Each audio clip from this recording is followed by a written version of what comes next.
Selamat pagi mendengar. Saya Liderko Wisnu dari kelas A akan memaparkan materi tentang dinamika historis konstitusional, sosial politik, kultural, serta konteks kontemporer penegakan hukum yang berkeadilan. Materi pertama yang akan saya bawakan yaitu konsep dan urgensi penegakan hukum yang berkeadilan. Thomas Hobbes dalam bukunya Leviathan pernah mengatakan Homo homini lupus, artinya manusia adalah serigala bagi manusia lainnya. Manusia memiliki keinginan dan nafsu yang berbeda-beda antara manusia yang satu dan yang lainnya. Nafsu yang dimiliki manusia ada yang baik, ada nafsu yang tidak baik. Inilah salah satu argumen mengapa aturan hukum diperlukan. Kondisi yang kedua tampaknya bukan hal yang tidak mungkin bila semua masyarakat tidak memerlukan aturan hukum. Namun Cicero pernah mengatakan ubi societas ibi ius, artinya di mana ada masyarakat, di sana ada hukum. Dengan kata lain, sampai saat ini hukum masih diperlukan, bahkan kedudukannya semakin penting. Upaya penegakan hukum di suatu negara sangat erat kaitannya dengan tujuan negara.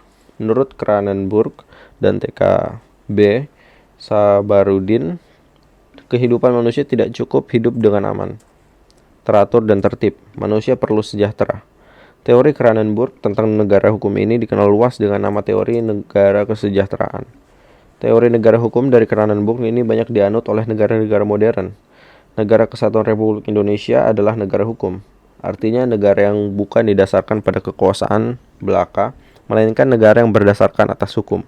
Artinya semua persoalan kemasyarakatan, kewarganegaraan, pemerintahan atau kenegaraan harus didasarkan atas hukum.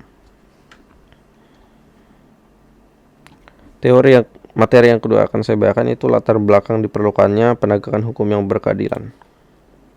Penegakan hukum adalah suatu proses untuk mewujudkan keinginan-keinginan dalam hukum agar menjadi kenyataan dan ditaati oleh masyarakat. Masyarakat Indonesia makin hari makin mendambakan tegaknya hukum yang berwibawa, memenuhi rasa keadilan dan ketentraman yang menyejukkan hati. Penegakan hukum terhadap kejahatan di Indonesia merujuk pada pendekatan norma hukum yang bersifat menghukum sehingga memberikan efek jera. Tanpa perasaan tentram dan adil, maka hasil-hasil pembangunan negara yang menyangkut berbagai permasalahan akan terasa ada hambatan untuk mencapai kemajuan yang maksimal.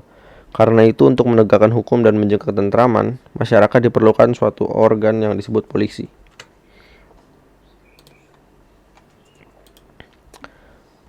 Menggali sumber historis, sosiologis, politis tentang penegakan hukum yang berkeadilan di Indonesia.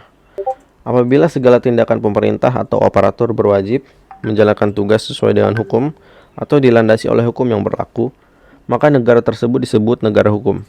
Jadi negara hukum adalah negara yang setiap kegiatan penyelenggaraan pemerintahannya didasarkan atas hukum yang berlaku di Indonesia tersebut. Gustav Radburg, seorang ahli filsafat Jerman, menyatakan bahwa untuk menegakkan hukum ada 3 unsur yang selalu diperhatikan, yaitu unsur keadilan, unsur kemanfaatan, dan unsur kepastian. Unsur yang pertama yaitu keadilan. Keadilan merupakan unsur yang harus diperhatikan dalam menegakkan hukum. Artinya bahwa dalam pelaksanaan hukum, para aparat penegak hukum harus bersikap adil. Pelaksanaan hukum yang tidak adil akan mengakibatkan keresahan masyarakat, sehingga wibawa hukum dan aparatnya akan luntur di masyarakat. Kemanfaatan. Selain unsur keadilan, para aparatur penegak hukum dalam menjalankan tugasnya harus mempertimbangkan agar proses penegakan hukum dan pengambilan keputusan memiliki manfaat bagi masyarakat. Unsur ketiga dari penegakan hukum adalah kepastian hukum. Artinya penegakan hukum pada hakikatnya adalah perlindungan hukum terhadap tindakan sewenang-wenang. Adanya kepastian hukum memungkinkan seseorang akan dapat memperoleh sesuatu yang diharapkan. Orang tidak akan mengetahui apa yang harus diperbuat bila tanpa kepastian hukum, sehingga akhirnya akan timbul keresahan. Membangun argumen tentang dinamika dan tantangan penegakan hukum yang berkeadilan di Indonesia.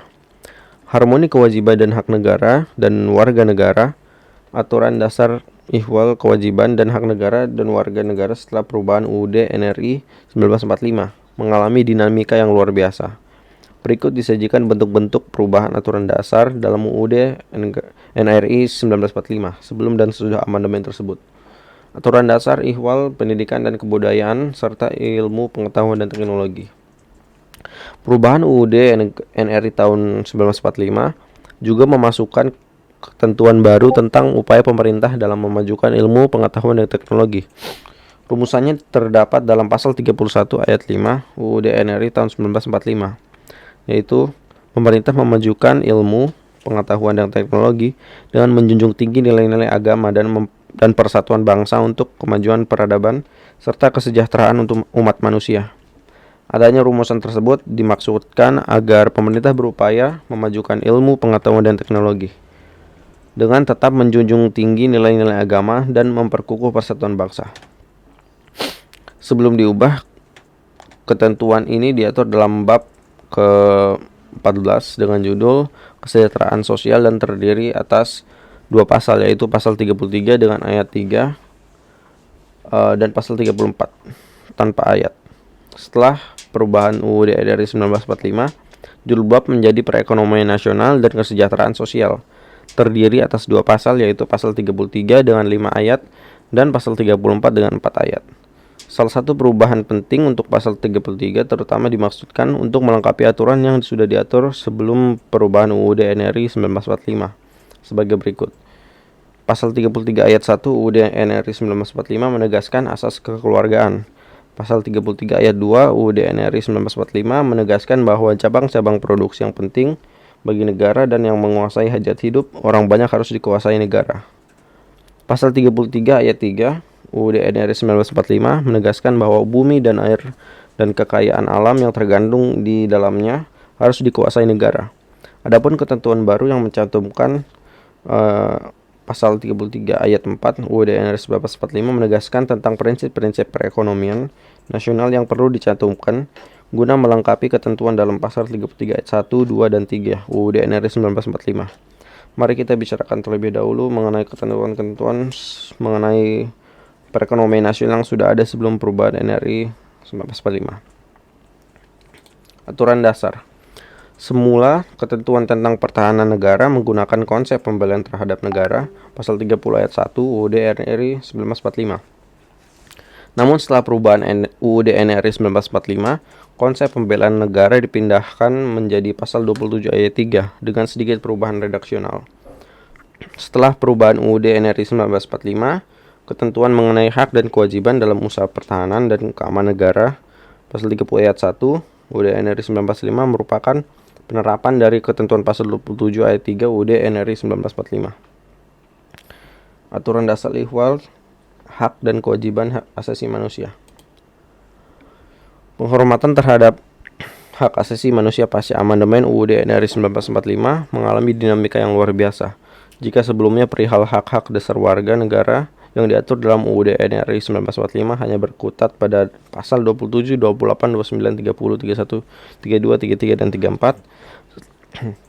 Setelah amandemen keempat UUD NRI 1945, aturan dasar mengenai hal tersebut diatur tersendiri di bawah judul Hak Asasi Manusia atau HAM. Di samping mengatur perihal hak asasi manusia, diatur juga ihwal kewajiban asasi manusia. Materi selanjutnya dan juga materi terakhir yaitu mendeskripsikan esensi dan urgensi penegakan hukum yang berkeadilan di Indonesia.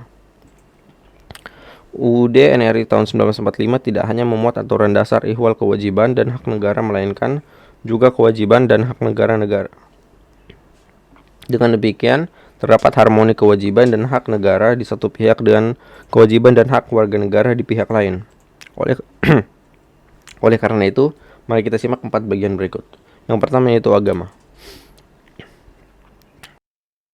Bangsa Indonesia dikenal sebagai bangsa yang religius. Kepercayaan bangsa kita kepada Tuhan Yang Maha Esa telah ada semenjak zaman prasejarah. Sebelum datangnya pengaruh agama-agama besar ke tanah air kita, karena itu dalam perkembangannya bangsa kita mudah menerima penyebaran agama-agama besar itu. Rakyat bangsa kita menganut berbagai agama berdasarkan kitab suci yang diyakininya.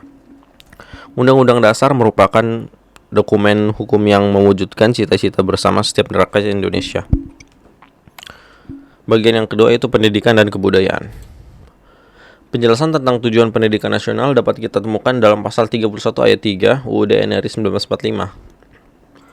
Rumusan pasal ini mengakomodasi nilai-nilai dan pandangan hidup bangsa yang religius. Maknanya adalah bahwa untuk mencapai tujuan pendidikan nasional, yaitu mencerdaskan kehidupan bangsa, harus dilakukan dengan meningkatkan keimanan dan ketakwaan serta akhlak mulia. Perekonomian nasional dan kesejahteraan rakyat. Hak dan kewajiban warga negara melalui pembayaran pajak dan manfaat yang diterima. Sesuai semangat pasal 33 ayat 1 UUD NRI tahun 1945, asas perekonomian nasional adalah kekeluargaan. Apa makna asas kekeluargaan? Kekeluargaan merupakan asas yang dianut oleh masyarakat Indonesia dalam berbagai aspek kehidupan, yang salah satunya kegiatan perekonomian nasional. Asas kekeluargaan dapat diartikan sebagai kerjasama yang dilakukan lebih dari seorang dalam menyelesaikan pekerjaan, baik untuk kepentingan pribadi maupun kepentingan umum. Yang terakhir adalah pertahanan dan keamanan. Berdasarkan aturan dasar Ihwal Pertahanan dan Keamanan Negara pasal 30 ayat 2 UUD NRI tahun 1945, bahwa usaha pertahanan dan keamanan negara dilaksanakan melalui sistem pertahanan dan keamanan rakyat semesta oleh Tentara Nasional Indonesia dan Kepolisian Negara Republik Indonesia sebagai komponen utama dan rakyat sebagai kekuatan pendukung. Dengan demikian, tampak bahwa komponen utama dalam Sishan Kamrata adalah TNI dan Polri. Berikut merupakan presentasi saya mengenai dinamika historis konstitusional, sosial politik, kultural, serta konteks kontemporer penegakan hukum yang berkeadilan. Mohon maaf bila ada kesalahan penuturan kata. Terima kasih telah menonton video saya. Wassalamualaikum warahmatullahi wabarakatuh. Terima kasih.